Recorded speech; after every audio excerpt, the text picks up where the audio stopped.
Everybody's on board. That's We're 100% on board. Everybody knows. On the ticket itself, it says no re-entry. On the ticket, right in the front, no re-entry.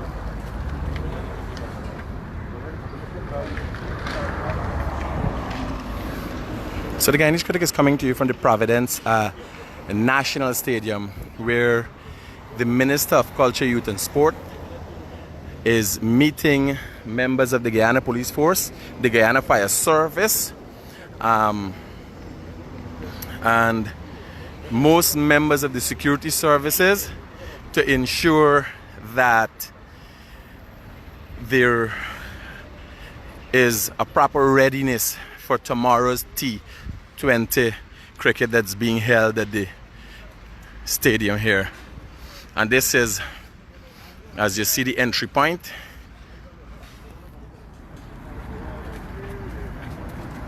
Just to give you guys a live update so you could know tomorrow when you're coming here what to expect. We'll also have a detailed update on Daybreak News. We're going to be telling you how the tickets are going to be processed, how you are going to be processed when coming through the gates.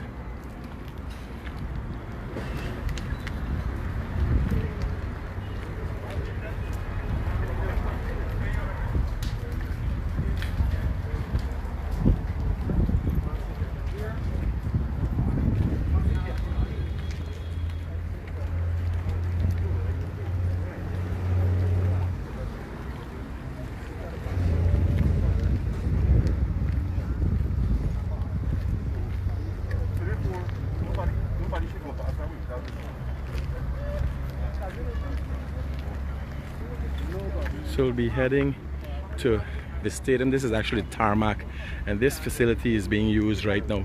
People come in the afternoon, you could exercise here. Recently the Ministry of Culture, Youth and Sports opened up this area for persons in the vicinity, residents in the vicinity of the East Bank could come and exercise.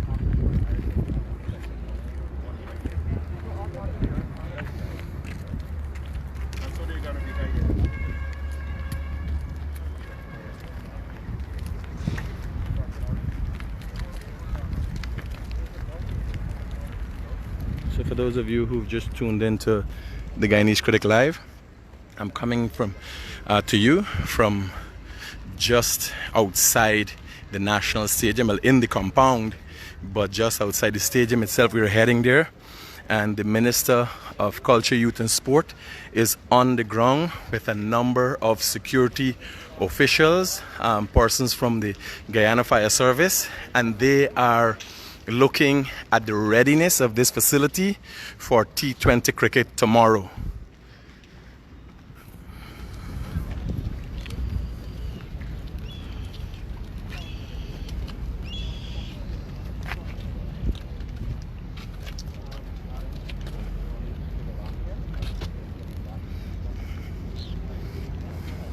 And what is happening as you look at this live, commanders of this division, senior members of the Guyana Police Force are briefing the minister as to what the process will be here tomorrow. Parking, they will use these areas, the entry area, where the medical checks will be done. Right. And then they'll go to the... And they have two over here. Yes, three. Right? Yeah, that is VVIP. Right. And I have these two first. Good. And of course, you got VVIP or two, VIP? yeah, you got two teams over Two here. teams, Right. Okay, good. And so Where are the health checks done? Sorry if I missed it. health check, So, check. so to come in the gate, Yeah. you need to show anything? Yes, Everything, not just Okay. anything. Okay, so it's not checked there. Or these health checks are what These you're ones here are intended to function for the people who are parking. Parking. Ah. The ones who are being checked there are the ones who are walking in. Okay. So, and there will be a barrier, I'm advised, Uh-huh. that there will be a barrier now being placed now which will cordon off where persons are parking and where this will separate where they're entering these two tent sections here. And then everybody is more or less channeled to the... That's correct. to- That's correct. Two turnstiles. Just show them the continuation into the hive. Yes. We can walk this way. Do everything. So again, for those of to satisfy itself that this is international standards, right? for those of you who've just tuned into the Guyanese Critic Live. The Minister of Culture, Youth and Sport is on the ground with officials, organizers, security officials from the Guyana Police Force and persons from the fire department, and they are going through what the process will be like tomorrow to ensure COVID-19 regulations are met. Also T20 cricket also have to follow certain international safety standards. No, well, we will Bring it. So you go on the table, you have your check for your prohibited and restricted item. Just beyond there, you'll be one. Security will there one in you, and then you go for your ticket check. Let's check the other side. One imposition we will be having along the way for this one.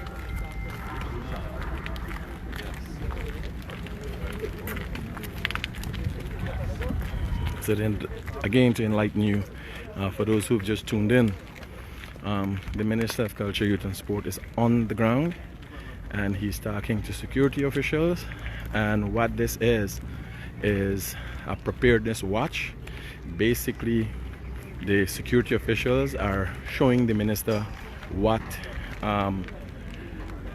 security checks and balances are in place for, in light of the fact that we're holding T20 cricket tomorrow and we have to deal with the pandemic, in addition to what is normally security conscious environment, because of a lot of people I do not know. And you could look for a further update on Daybreak News. Will be brought to you, giving you an idea of how many people will be here, what are the requirements for you to enter the National Stadium. I think one of the requirements is to be fully vaccinated. I'm not sure. I don't want to give myself liberty, but I think that is one of the requirements. And you will have a further update on Daybreak News explaining in detail what you can expect tomorrow, because this is about your safety.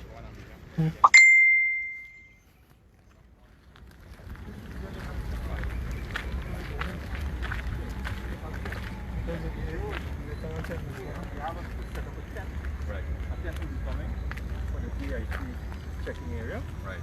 So the VIP will enter here. Right. They'll do their medical check. Right. And straight on to their security. Right. They don't need an extra tent. They don't need an extra tent. Security tent. So going for the security. Yeah. Oh, for the security. Right.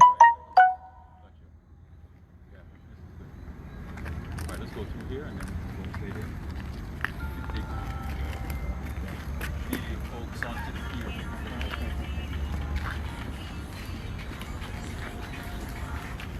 Hey. Yes. Hi.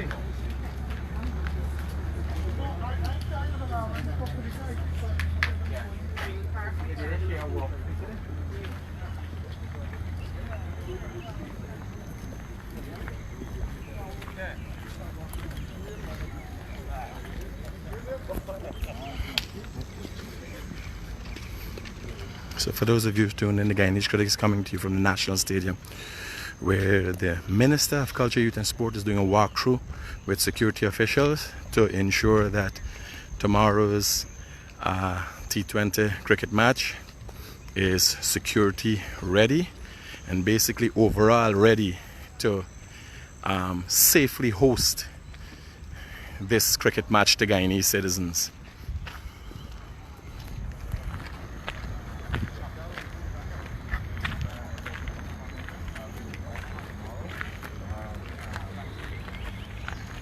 Fire, medical, and CDC, and stadium management. You'll be up here coordinating all the And the cameras are working. cameras. Are working. How many cameras do you have? 15. 15. Yes. actually 2 monitors. Mr. McLean, sorry, where's the hard drive for the PMOA area? So that is recorded, that's stored here. Yeah, that's in a private area. Okay, so I'm sure Rick will come tomorrow. If he didn't ask you for it today, he'll ask you for it tomorrow, just to see.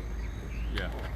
For your just for your knowledge, an ambulance will be parked there with a medical. You just below the park. And so any information in relation to what's going on in the stadium will be channeled to us.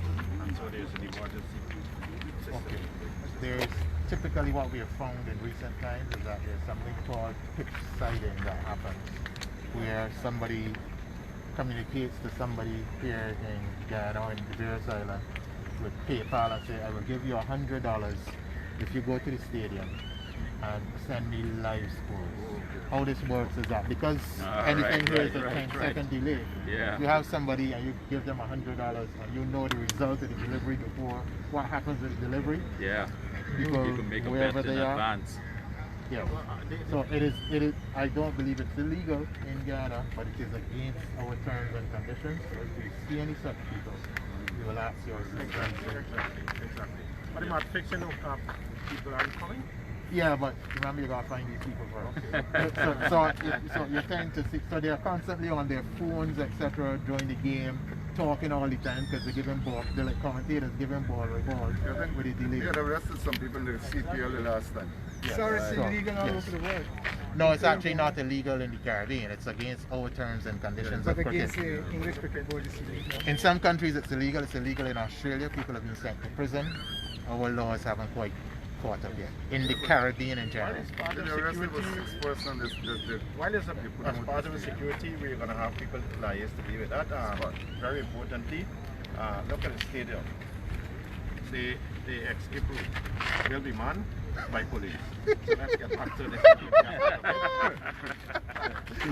They challenge somebody I up want to Barbados. take, before we go there, I want to take them maybe onto the field for let them have a look too, because it's going to get a little bit darker now, right? Like, the lights are on. Oh, the lights are on. The lights are on. We have people doing No, I think three. Because the guys are doing some marking. So hard to count.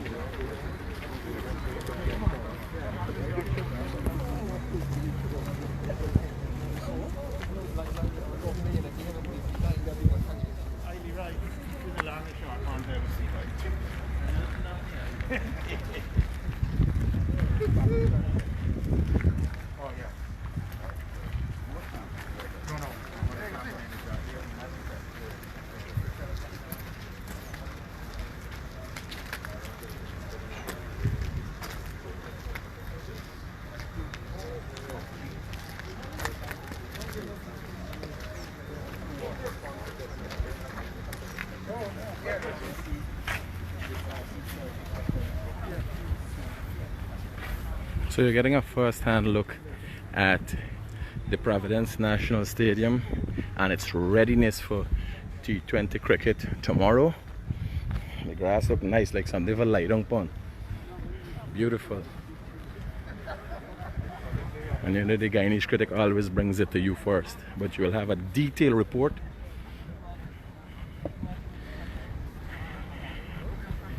from Daybreak News telling you what the ticket situation is going to be like and what the overall situation in general is going to be like at the stadium. If I'm confused, I'll just do the G and I'll see, oh, there's the O. Then it makes sense after you do all the dots and stuff.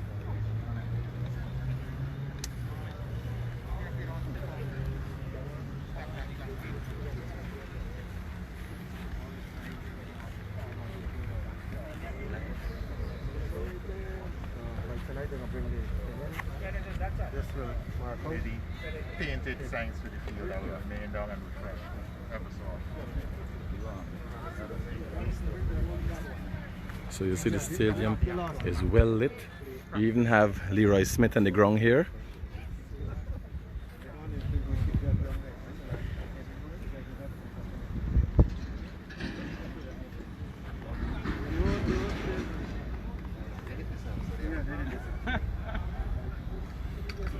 You want to do a quick You want to give us a quick update as to your satisfaction of the walkthrough, Minister?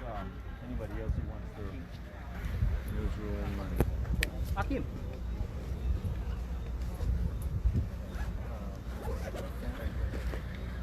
Yeah, this security people close, right?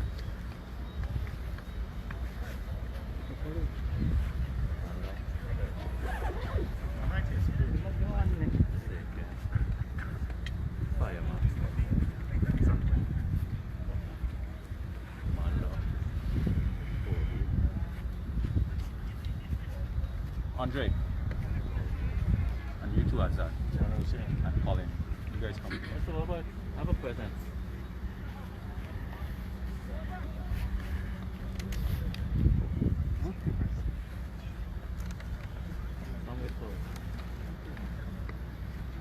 Roland.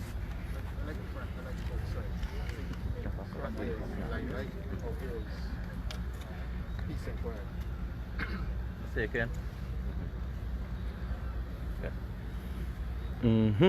So, Minister, you could go first as to what's going on here. I know it's basically a walkthrough, but give us an update if you're satisfied.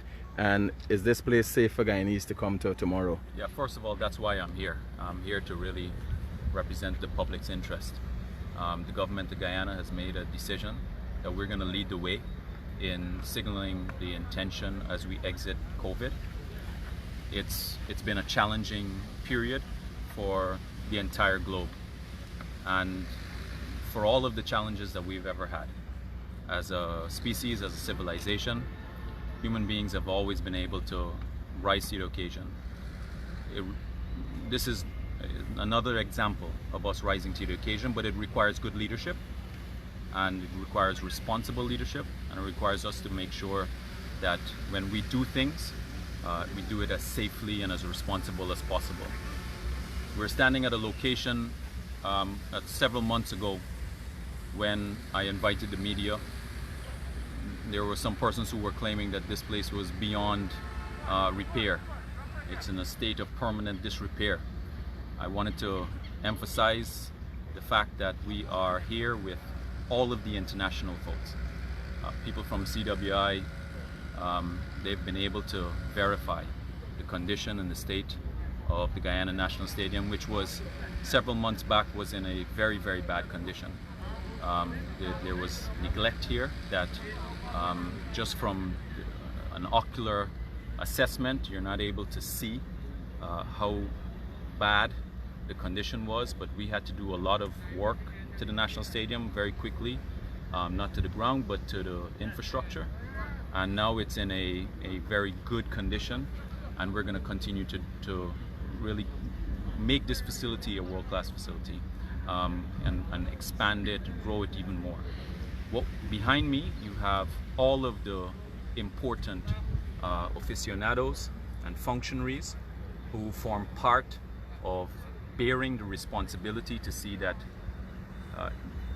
this game is successful, that the intention of being able to use the facility and have the public return to public events as safely as possible as we exit COVID, as we're determined to exit COVID.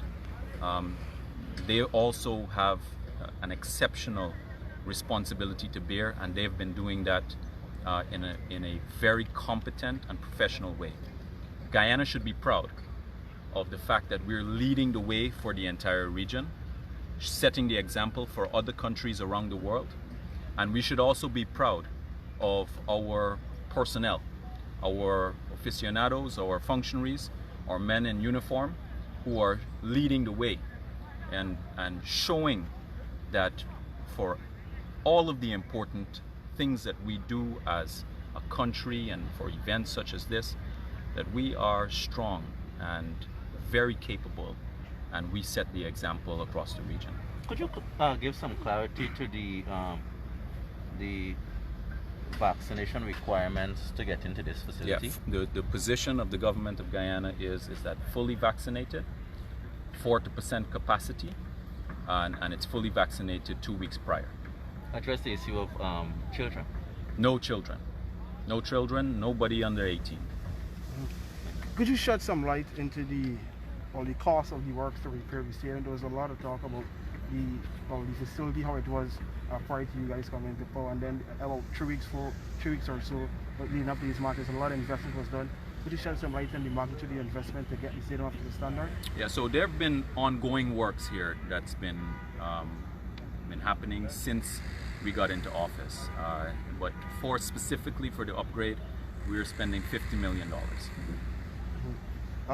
In terms of I want to speak to some of the security aspect, but I will come back to that. Could you shed some light as well in terms of, is this a move from the government to motivate people even further to get vaccinated? The privileges of being vaccinated allows you to live somewhat of a normal life again? Encourage, not motivate, encourage. We're saying this at all times. Get vaccinated. And it's a very important point for people to understand that there's no alternative to getting back to life in a safe way, returning to normality and normalcy in a safe way. If anybody can say, well, what's the alternative where that is not vaccination, then let them come and say that to us. But I am very confident, and all of the evidence says that you've got to be vaccinated. If you want to first of all prevent yourself from entering the hospital, and you want to prevent yourself from dying, we have been vaccinated ever since we were children. So far, you've had about 200,000+ people who would have been vaccinated already. The last figure I saw, 260,000 Guyanese have been vaccinated already. And the persons who are concerned, or who may have had concerns that the encouragement to be vaccinated, that there may be side effects, they have been none. It's been, the first set of doses have happened, persons were vaccinated maybe 4 months ago, maybe around 4 months ago. There have been no side effects. On the other hand, there have been no deaths for persons who are vaccinated. That's a very, very important point. Nobody who is vaccinated, fully vaccinated, has died of COVID. And the real important point for the people who are encouraging you to take vaccines are they vaccinated? And all of the people who are saying, leading the charge on whether you should be vaccinated or not, including the government of Guyana, we're all vaccinated. So it's not like we're saying one thing and then doing something else. We've made our vaccinations public. We've done it in the public. Is the government in any way worried about a potential backlash in terms of a spike in COVID-19 cases? A lot of conspiracy and concern over the fact that at least 6,000 persons are going to be in this national stadium. Is that any consideration the government took in before they made the decision to allow 40% capacity? That's why we took our time with making the decision. We took our time in doing the research. We brought all the best minds that we have in the country to work on the measures that we want to implement, and we are implementing that. What you will see when you do your scans around the stadium is that every seat, the adjacent seat, has been crossed out. It means that persons will not be sitting next to each other. There will be no concessions, so that there will be no congregation of people. We're usually, as you know, when you have games in the halftime or in between innings, you would have persons going into the concession areas, and they would congregate and laugh and chit chat and etc. Those would have been a petri dish for the spreading of the disease, the spreading of the virus. So that's one of the reasons why we said no concessions. There will be persons roving with beverages, but all of the seats you have alternate seats is where you have the sitting in the stands. Off of the national stadium, Chief Chantripal recently met you in terms of committed towards working with the Elite Academy. Could you shed some more light on what that bodes in terms of having a legend like Chief working in these Elite Academies? Yeah, Chief, you used the right word. Chief is a legend. But the country has produced legends. Organically we have produced legends. And I think that what has happened over the period of time is that other countries outside of the West Indies, they have used a lot more science and technology to catch up and surpass at times the West Indies team. And I think that for us, we have to work smartly. We have to be more focused about what we're doing. allocate resources in a smart way and implement the programs in a smart way and use technology to our advantage as well. That's something that you'll see that the ministry will be starting to implement very shortly. I've spoken many times about our academy for the 12 disciplines that we've categorized into core and non-core.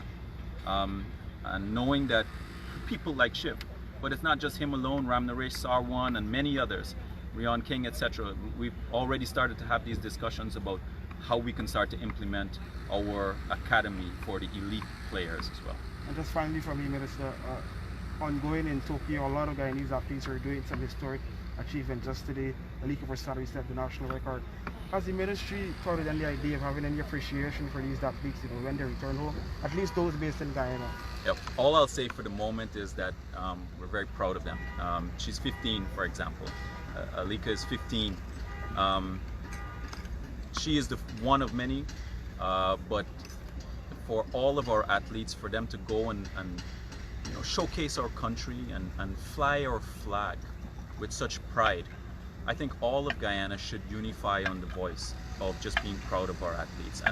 And I've said this publicly that internally we're going to have our disputes. And I think every country, regardless of where they are, as we chart our own directions respectively, they're always going to have those disputes. But when it comes to us being on the international scene, it must forever be that we are one Guyana and we stand strong and united, and letting our athletes and our young people, when they're representing our country, let them know that we have a unified voice about the country and that they're having that support that's universal across the country. Is there anyone from the COVID task force there to speak about in terms of security official, anyone? Can I help you? Yeah. This is Colonel Hussein. This is the head for the National COVID Task Can you Force. give me a short update as to what's in place in terms of COVID and how or why people should feel secured when they come here tomorrow? Well, Minister said much of it, and basically we're here to support the whole effort of ensuring safety in terms of COVID. A lot of people will be very sentimental when they come here tomorrow, and we want them to ensure that they are coming to a safe place. The government is trying to open up this country in many ways, and of course we're promoting the vaccine program to help. So being vaccinated is one of the incentives of coming to enjoy cricket, among other things that has come out in the new measures for August. So people will come tomorrow, they will feel safe, and they will move on to a different way of life post-COVID, and we'll get over this. Has the task force taken into consideration fake vaccination cards? Well, that's what we'll be looking for tomorrow, to ensure that people have the right documents and they're entitled to be here. Could you just shed some light on some checks that person can expect? They can expect when they come to the National Stadium, they would have to go through before they even get into the stand? Well, yes, basically, as the Minister said, they have to have their documents, your ticket, your ID card, and your vaccination card. 3 important cards. So we have to get accustomed to walking around with our vaccination card. To cricket, to the bars, to the restaurants, etc. Does the COVID card negate your need to wash hand and temperature check? Because you're saying you're talking about cards, ID cards, and so on, but we ain't talking about no washing hands. Something that proper hygiene has been, at the forefront of the fight. We'll have the sanitizing done. So we'll be sanitizing still. Correct. Roger. Correct. And social distancing, and mask wearing, all of those things. So if you don't have a proper mask, we'll provide you with a proper one to get in. You have Mr. Hickman Crime as and well. security mechanisms. Yeah.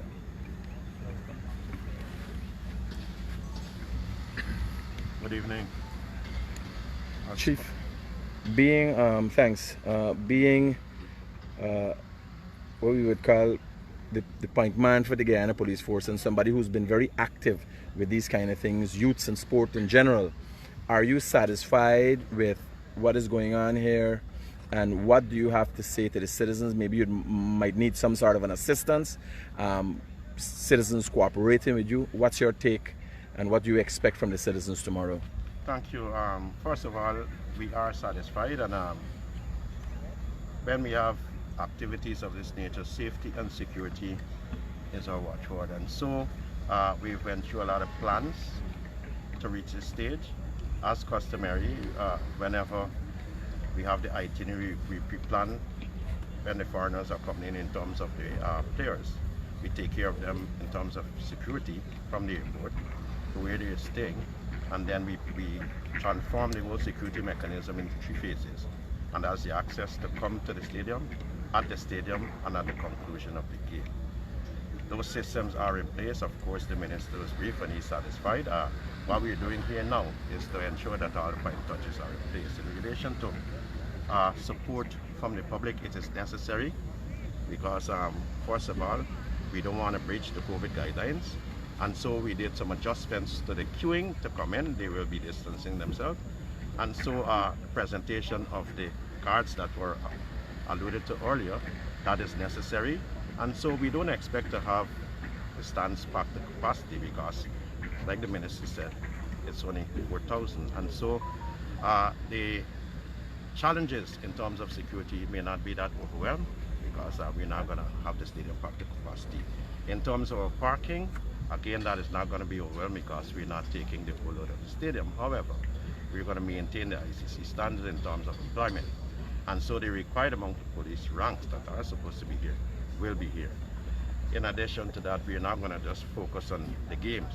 We're going to focus on the housing, the normal anti-crime patrols, and so that people can feel comfortable within their community who choose to look at the game from home. And so, yes, we are satisfied that, you know, we're going to have a good show for the 3 days. We want to let the people know that they're safe to be in the stadium. And it's a joint effort too. The fire service have the role to play. The CDC, they're playing the role. The commander 4A and 4B, they're going to be on the ground, and so we have all the security mechanisms in place. Can we expect a disastrous traffic arrangement or not? Let me put it this way. Like we have done in the past, there will always be emergency lanes being put in place to ensure that unimpeded traffic flow, VVIPs and VIPs. However, we are competing for space, and this corridor will be used by persons going to the normal homes after work, persons who are traversing to go to other businesses. And so if they're competing, we have adequate amount of traffic ranks to do traffic management and control. Could you shed some light on persons who have potential breaches, persons that will come and not want to follow the rules? What will the mandatory force you'll take in dealing with those persons in the stadium? Well, whenever one commits an offense, the judgment is being done. Well, the commander will have officers deployed first of all, and so the span of control in terms of supervision will be overwhelmed, and so there's not a likelihood that they can have any excesses. But if you commit an offense equitably, you'll face the brunt of the law. All right, thank you, Mr. Keynes.